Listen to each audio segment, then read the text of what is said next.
Hello crafty friends, it's Alicia here with a project for Tailored Expressions. In today's video, I'm going to be using some goodies from the brand new Christmas release to create a quick, cute, and easy card with lots of surprises. To help me make a colorful card front today, I'm going to be using the brand new Sneak a Peek layering stencil set. And to help make that a little extra special with some fun doors and with placement, I'm using the Sneak a Peek cutting plate and stencil combo. For some fun focal points and holiday sentiments, I'm using the All Together Holiday Rubber Stamp with coordinating die and the Sneak a Peek clear stamp set. For my color palette today, I wanted to kind of stick to the traditional red and green, but I wanted to do some deeper shades. So I'll be using Toffee, Mulled Wine, and Sweet Basil. For stamping today, I'll be using the exclusive Teal Misty, and I'll be stamping and heat embossing with VersaFine Clair Nocturne ink and clear embossing powder. And for a little extra help, I got out the anti-static powder tool and the Just Press tool. I of course want to add some color to my images, so I grabbed a variety of Olo markers that I thought went well with my color palette. Later, after I have the images colored, I will have each of those listed in that description box below. Let's get crafty! To get started today, I will be using the Sneak a Peek layering stencils, and I pre-cut a piece of sugar cube that is 4 1/4 by 5 1/2. One of the many things I love about Tailored Expressions layering stencils are those etch guidelines to help you get your card panel placed. Another alignment tool I like to have handy are the grid paper placemats, and I will be working on that today as I stencil and put the card together. To hold my card front in place temporarily, I added a little Scotch adhesive to the back and removed some of the tack with my fingers. Then I placed that on the portrait rectangle that's already pre-printed on there, and I brought in stencil number 1 and got that centered on there using the etched guidelines. For this first layer, I will be using Toffee ink with the coordinating blending brushes. I know I mentioned earlier I wanted kind of a traditional palette, but just a little bit deeper and richer. And I also wanted to do some brown paper packages, just like the song says. I thought the Toffee ink would make a great representation for some craft wrapping paper. Another alignment helper with the layering stencils are the boxes on the left and right edges. Once I was done blending in my packages, I went ahead and colored those in as well with the Toffee ink. Next up is layer number 2, and for this I'll be using Sweet Basil ink and my green blending brush. To get this lined up, I start with those squares that I just filled in, and you might need to tweak it just a little bit to get everything aligned. And once I have that in place, I'm going to use those pieces of label tape to hold the stencil just like before, and then using clockwise and counterclockwise motions, I fill in the green areas until I have a nice coverage. Then it's time for the final layer, layer number 3, and for this I'll be using Mulled Wine and my red blending brush. Same steps as before, I start the alignment with those squares, and once everything looks good, I get it held in place and do the ink blending. And now, I don't know about you, but my favorite part of stenciling is always the reveal, so let's take a look at that. This piece will eventually get cut with the coordinating cover plate, but before I do that, I have a little more ink blending. I want to ink blend the areas that when you open those cute little doors, there's going to be a little shading there that not only adds more color, but it helps you later with the alignment of your stamps and your images. For this piece, I am again using Sugar Cube cardstock, and I set it up in pretty much the same way as the layered stencil. For this, I went back to Toffee, and I'm going to use a pretty light hand when I ink blend. I want to get some color there, but not so much that it kind of overshadows the sentiments or the images. Now it's time to use that cover plate on the layered stenciled piece.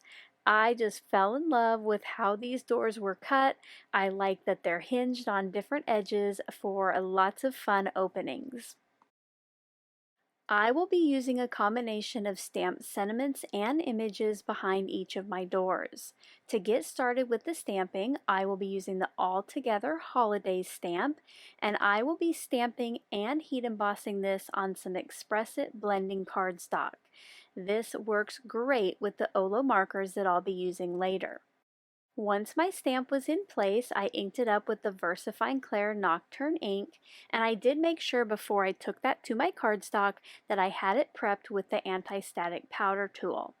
Once I had a nice crisp black image, I poured the embossing powder over the entire piece, catching the extra in the tray, and then I set that powder with my heat tool.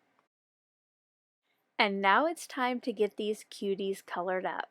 I did choose a very limited color palette to go with my ink blending, and instead of doing shading, since these are pretty small images, I just used a single color for each area. You could definitely choose a couple different shades if you wanted to step it up a little bit. Now the reason that I heat set these or heat emboss them was when I am coloring, I like to have a little wall that helps me stay within those lines, so the embossing powder always helps. I colored most of this off screen, but here's a look at the finished piece. Besides the markers that match my color palette, I did bring in a couple cool grays and my colorless blender to color the white areas. I know they're white and you don't have to, but this little touch of gray does add a little something. I cut these out using that coordinating die, and once again, Tailored Expressions makes the alignment easy. There are some stamped squares on my embossed piece that I line up with the squares on the cutting plate. And look how easily I have so many cute little images for my card. Now it's time to figure out where I want my sentiments and images to go on the background piece, and having those shaded in areas makes this so easy. Using that same adhesive that I had already put on the back of this stencil piece, I held that in place in my MISTI. Then I got out the sentiment stamp and kind of figured out what I wanted to go where.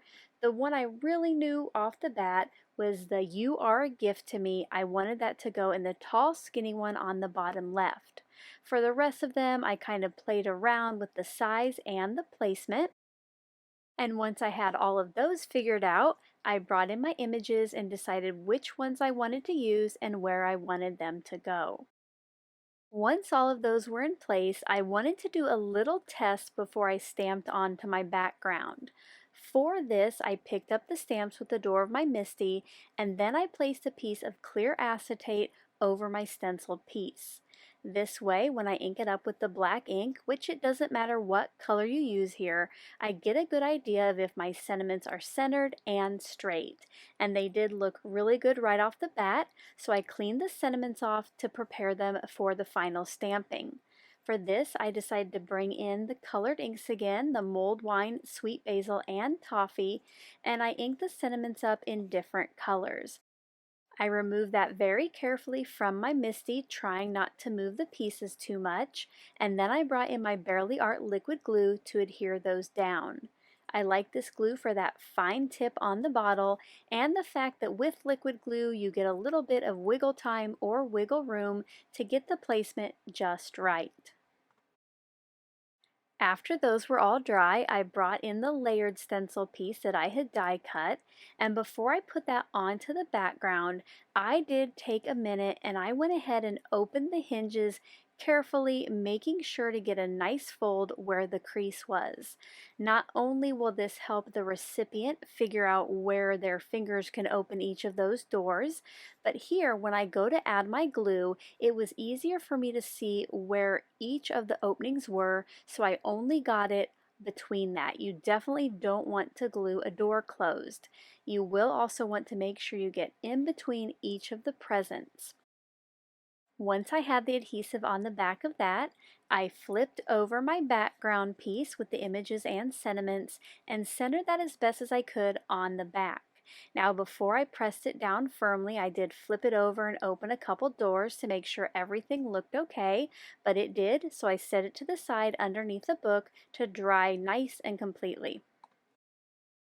While that was drying, I worked on the card base. For this, I chose a top fold mulled wine card base, and because personal messages are kind of hard to see on dark cardstock, I wanted to add a piece of white to the inside, so I cut sugar cube to 3¼ by 5 inches, and I wanted to add a little extra decoration with some of those leftover images.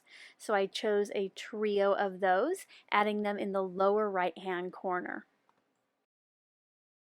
After I had those all in place, I brought back in my card front and I did a little testing of the doors to make sure that they opened, but that front piece didn't pull away from the back. And everything was nice and tight and in place, but if it wasn't, I could have used that fine tip glue bottle and added a little extra where I needed it. But everything looked good, so I added the Scotch permanent tape runner to the back of this piece and placed it centered onto the card front. To finish it off, I did want to add a little shine, so I brought in the gold matte enamel dots and added 5 to the card front. And here are some close-up looks at the finished card. Thank you so much for taking the time to watch today's video. If you enjoyed the process, a thumbs up is appreciated. And if you're not already a subscriber, we do hope you'll click on the button below so you're the first to know about our latest videos. To find out more about the products I used today, you can check out the links in the description box below or visit the Tailored Expressions online store at tailoredexpressions.com.